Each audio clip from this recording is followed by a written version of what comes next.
Transforming a secretary with Statehouse White ProPack, Sage Green, and a napkin, believe it or not. This was my grandfather's secretary, and I had to do some elbow grease, a little bit of sanding, use the clear coat to prevent those tannins from coming through, coated it with Statehouse White paint, and finally some Sage Green.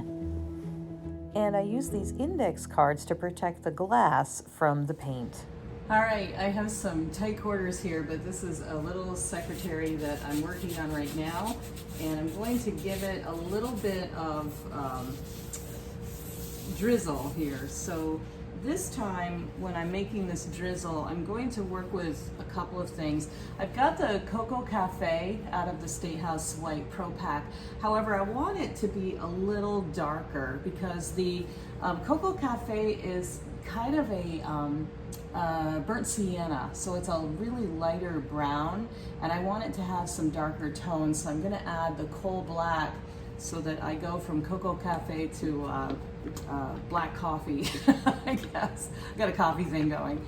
So you want to make sure that you shake these up really well when you get them in your shipment. Bunches here, just a little bit.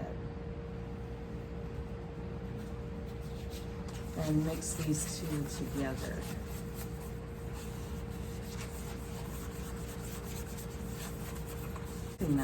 That's a neat effect. All right.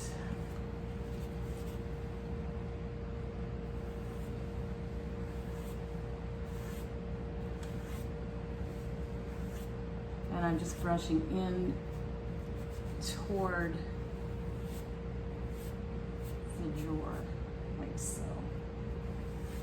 And I'll spill some of it down onto the band as well.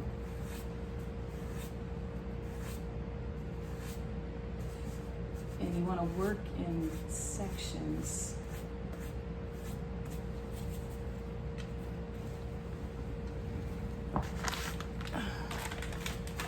Some baby wipes here.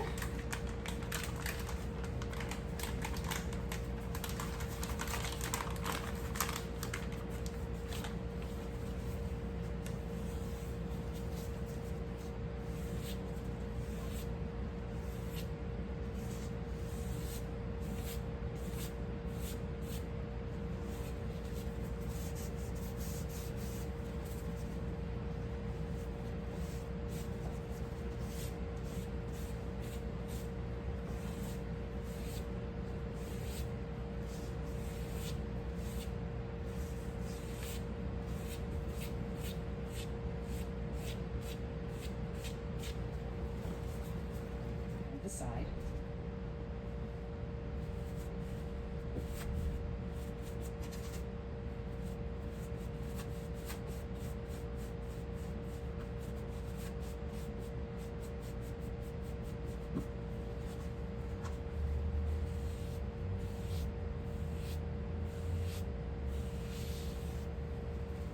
And now I'm going to just bring my wipes all the way across just to keep it as subtle and blended as possible.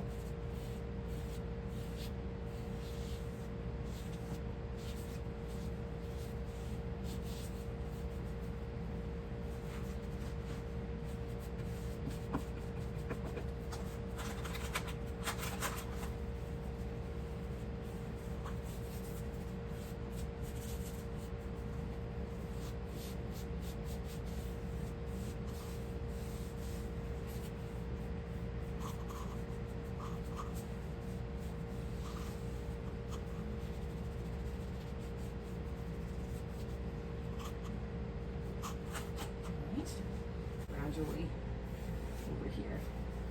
And if I see any sort of striping, I'm just going to try to blend it with the baby wipe as much as I can.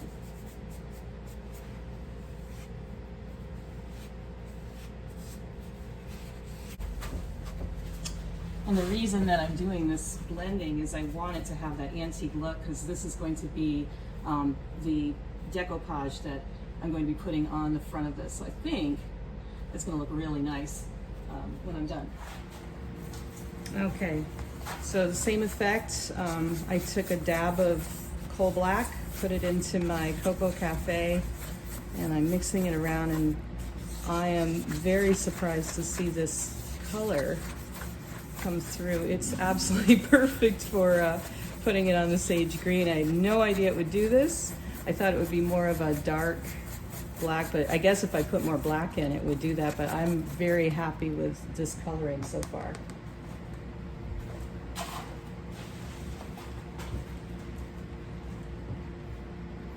And I'm just going to run it along the top.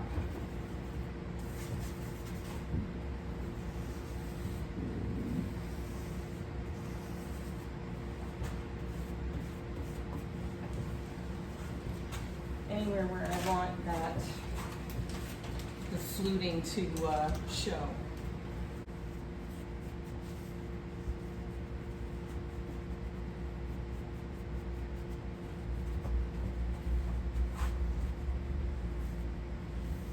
That gives just enough subtleness. I'm going to touch the bottom of this as well, but it definitely is giving a little subtleness, but just enough so that those beautiful lines show up in the piece. So I'm pretty happy with how this is turning out so far, and it's blending beautifully with the inspiration napkin that I have for this whole piece. So stay tuned, we'll do more.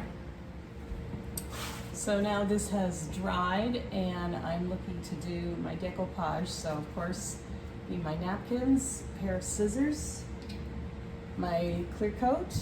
You can also use the decoupage formula too, but I had clear coat from Statehouse White ProPack, so that works just fine as well. And you'll need plastic wrap to smooth the decoupage. So the first thing I'm going to do is take the backing off the napkin. And this is probably the trickiest part. And I look for a place where it's really not going to matter. And I just rip the napkin. Here, let me bring it up to you closer. And then I look for getting all of the backings off. Some of these napkins can be 2 or even 3 ply. This napkin I got from Bed Bath & Beyond, and I had a customer tell me that they are discontinued, which is so disappointing because they're so pretty. If I can get more of these in, I'll let you know.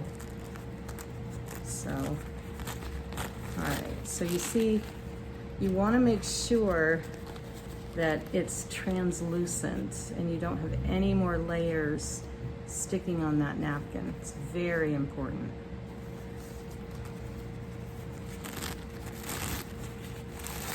And then you just simply tear the backing off carefully, because sometimes I found, especially with these, that they're stuck down pretty well and they can actually rip the original napkin. So you want to be very careful when you do this.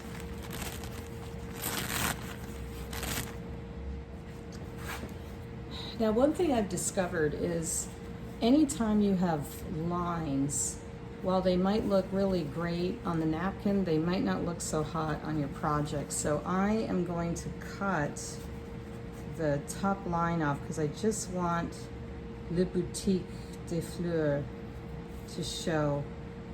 Those are the words that are on here. It's my lame French accent, I guess. So this is what I have here, and I'm going to cut the bottom off as well, because again, I want to be able to blend flowers. Because this is such a big piece, I want to make sure that I can blend it into the drawer so it doesn't look like it's a sticker. So cutting those stripes will help you get a little more stretch in your decoupage napkin, especially if you're using it to decoupage furniture. So I'm just using a simple foam brush and of course our clear coat, and I'm putting a coat down here.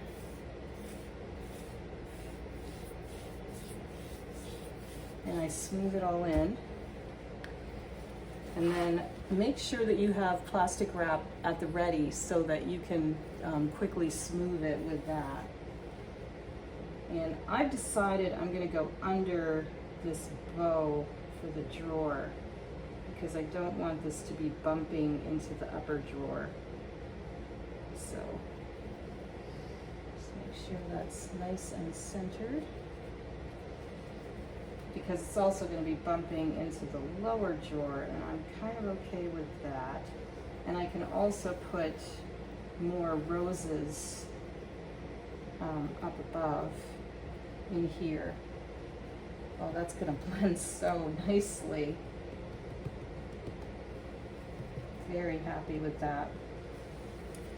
All right, and I'm just going to tap it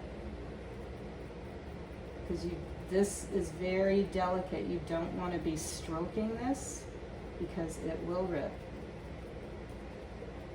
And I'm okay with the insignia coming through underneath this. My job here is to make sure it has enough of the clear coat decoupage formula so that when I put the plastic wrap on, it smooths better. So you just want to put your utility knife in here to free the drawers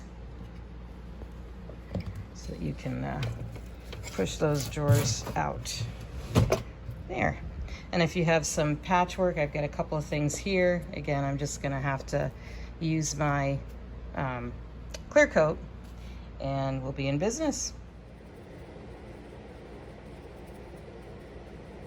And some people ask, why did you not take the metal things off?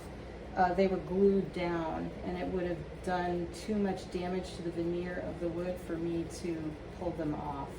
So I decided to leave them in place and see what happens. So if you have a similar situation with your piece of furniture, hopefully this will help you.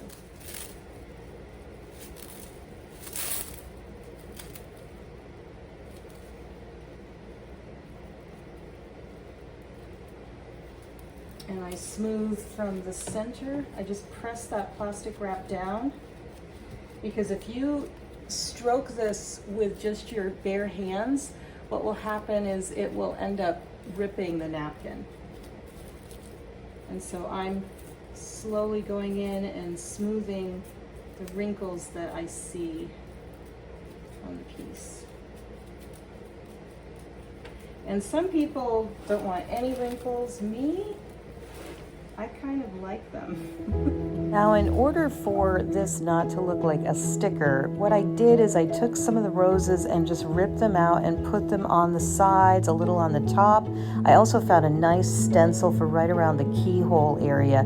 Something really subtle, really simple, because it was easy to go overboard on this pattern. And finally, at the top on the finial, I did a little bit of decoupage there. A little bit of staging with my cousin's beautiful dishes that I inherited, and I have a really wonderful showpiece for my home. If you'd like to find out more information, visit our blog at vermontchalkypaint.com.